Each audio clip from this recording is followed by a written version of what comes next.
চলেন নামাজ পড়ে এসে আমরা শিবির করবো। পুত্রাজায়া মালয়েশিয়ার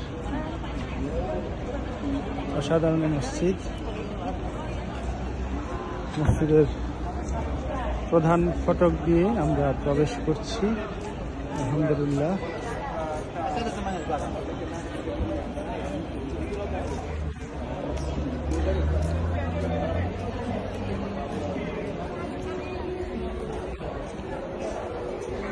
এখানে অসংখ্য পর্যটকের ভিড় লক্ষ্য করা যাচ্ছে। বিভিন্ন দেশ থেকে পর্যটকরা এসেছেন এখানে। চমৎকার, মাশাআল্লাহ মাশাআল্লাহ। কোনো একটা শিক্ষা প্রতিষ্ঠানের শিক্ষার্থীরা দেখে আমার মনে হচ্ছে আমাদের প্রিয় দারুল আজহারের শিক্ষার্থীদের মতো। তো আমরা এটাকে একটু ভিডিও করে নিচ্ছি।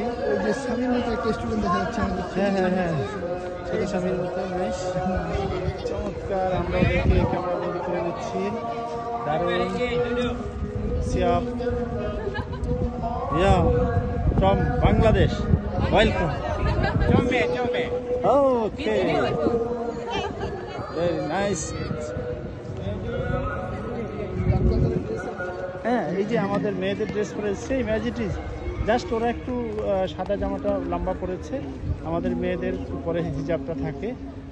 তো আসলে সবচেয়ে বড় বিষয় হচ্ছে এখানকার এই মসজিদের বিশালতা এবং এর সৌন্দর্য আমাদেরকে মুগ্ধ করেছে। সুবহানাল্লাহ, একটা মসজিদ কত সুন্দর, কত চমৎকার করে তারা তৈরি করেছে। হাজার হাজার মিলিয়ন বিলিয়ন তারা খরচ করে মসজিদগুলো তৈরি করে, সেটা পর্যটন কেন্দ্রের মতোই আবার সারা দুনিয়া থেকে মানুষ ছুটে আসে সেগুলো দেখার জন্য। এই হচ্ছে অবস্থা।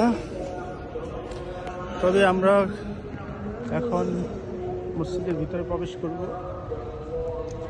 মসজিদের পাশেই সংসদ ভবনটা দেখা যাচ্ছে এবং এই মসজিদ চত্বর।